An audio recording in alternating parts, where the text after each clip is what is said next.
Katya. Katya, go ahead. Hi, Steve. Hi. How's the group a little bit calmer after what happened last weekend, but just assimilating what happened after watching the film and everything? Fine. Film is pretty objective. It's pretty straightforward. It's very clear. The mistakes we made, which weren't very many, but we were punished for those, and we've made those corrections. We've looked at it. That takes a day or two to digest everything and to work through, and we've done that. And since then, our focus has been purely on KC. So it was just a bump in the road. What are some of those lessons that you guys saw from that game? Well, I think it was really just two moments in the game, 2 or 3 moments where the pressure we tried to apply on the player on the ball was not consequential. It wasn't there, and so those are things that we are very clear about in our way of playing. And it was really 3 moments in the game where it didn't happen, and unfortunately, we suffered in each one of those, almost each one of them twice. So we fixed that, and it's very clear for the guys. These moments happen. Sometimes you're punished for them, and sometimes you're not. And for a coach, sometimes, obviously not in that game, but sometimes it's better to be punished for them because it makes the post-game message much clearer. And one last one in terms of Chicho, how is he physically? And we haven't seen him like in that regular, constant role, especially that last game. So how is he doing, and what can he bring to the team? We saw it once he comes in. Sure, you saw Chicho's ability to hold the ball, to combine, to pass. He's a very good passer of the ball, which isn't talked about much.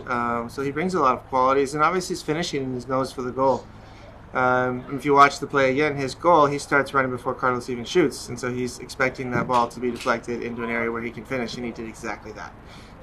So we know what he can do, and his fitness is fine. He'll be ready to go this weekend. Is there any updates on Brian or Eddie's progress? Yes. Eddie is moving along as planned. He is training with the team at certain moments, and it's going to take a little more time to get him ready to see some field time in league play. But he is on track, and we're very happy with his progress, and he's looking very strong. Brian will be out this weekend, and then what happens next week and moving forward, we'll discuss that at the time comes. And this morning, there was the official acquisition of Diego Rossi by the Turkish club, now opening up a DP spot on LAFC's roster. Does the club have any ideas of how they want to fill that position moving forward? Yes, we've been doing our homework, and we position ourselves to make a move in the summer transfer window. And we will be ready if the right situation comes about at that time, and both parties feel it's the right situation. Then we will make a move. If not, we won't. We will not just bring somebody in just to bring somebody in, just to fill a spot. So it has to be the right fit for both parties. But we feel very confident that we will do something. Kansas City is another one of those teams like LAFC that constantly sees itself working to be in those top 2 spots in the conference to get the best rep possible in the postseason. It's an early season matchup, but is this a game that, again, like last week, you look at as a good way to gauge how LAFC is at this stage? It's a good opponent, and it's been a successful organization for a while. So that's always a good game for us. I'm not too concerned whether that comes in the beginning of the season or the end of the season. It's a good opponent, and we need to play well in order to beat them.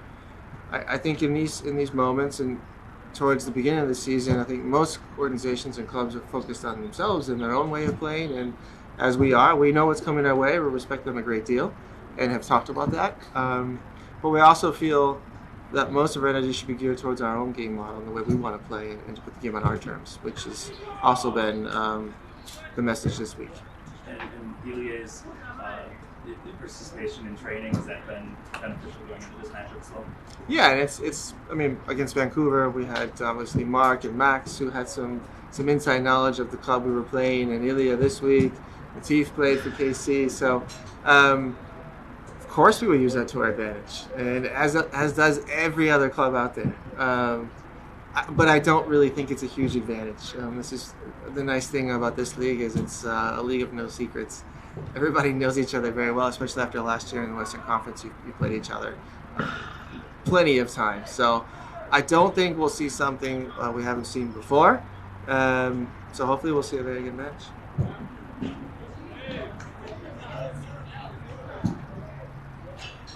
All right, let's go to the Zoom here. We've got Andy Diosa. Go ahead, Andy.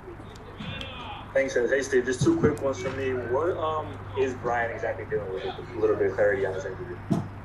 He's out, and he'll be when he's ready to come back. We'll let you know ahead of time. And also, just as time passes and there's a little bit of uncertainty surrounding Vela, the whole contract situation, I wanted to ask you what your involvement is, if any, to kind of reach the conclusion. Obviously, you said as a player you want to count with for the whole season, but do you keep those talks more game plan and focus with him and let those things play out on a different level? For the most part, yeah. The only time that I would speak to a player about a contractual situation would be if it's affecting his performance. So I do not engage in those talks, and I don't have to with Carlos. He's in a place in his career where he can manage that, and the club and Carlos have a great relationship, as I do with him. So that will all be figured out in due time when both parties are ready to come to a decision. And in the meantime, he's a player like everybody else, and coach-player relationship remains the same. It's just a part of the business that I certainly have understand. I've been around a while, and Carlos has as well. So it's not really an issue between he and I. Thanks, Steve. You're welcome. All right, Josh, I see your hand raised. Do you have a question or no? I had it up and I took it down, but I'll have another question if you don't mind. Steve, on the midweek, you have the Open Cup match. How much consideration are you giving to that as you put your team on the field on Sunday? Of course, we look at the calendar and the minutes that we want to allocate to certain players at certain times, and to be able to be ready for the game after OC in Cincinnati. So these are considerations.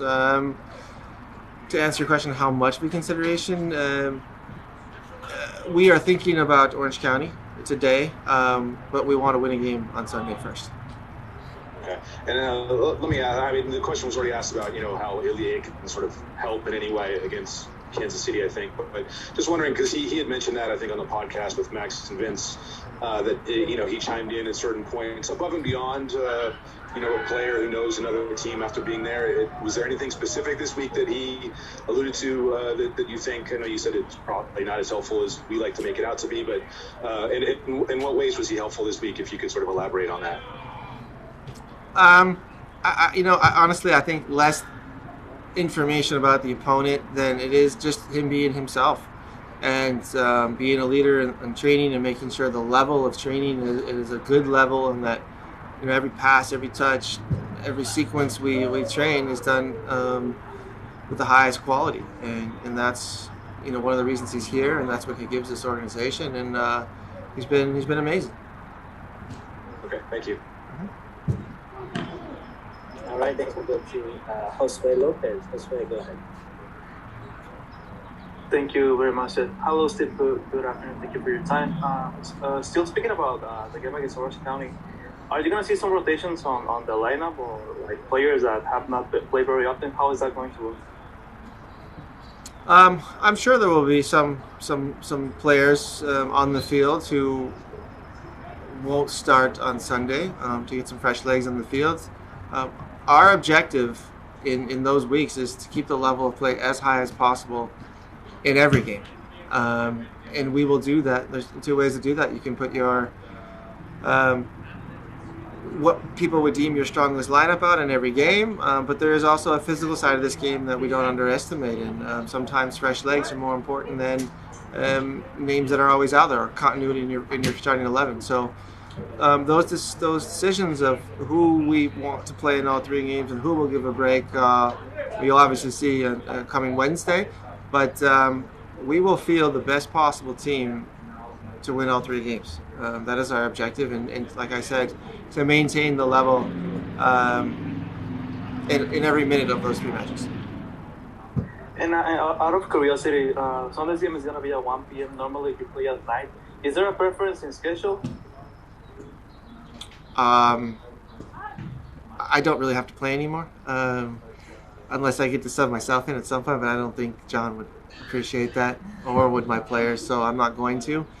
I had a personal preference as a player. I preferred night games. As a coach, I could care less. So I think that's a question for the players. So far, we've had both, and I've seen good performances at both times, so I don't think it will affect the players in either way. So I'm sorry I don't have a clear answer for you, but I do as a player, yes, night games. Or I did, I should say. Very interesting, actually. Thank you so much. Okay.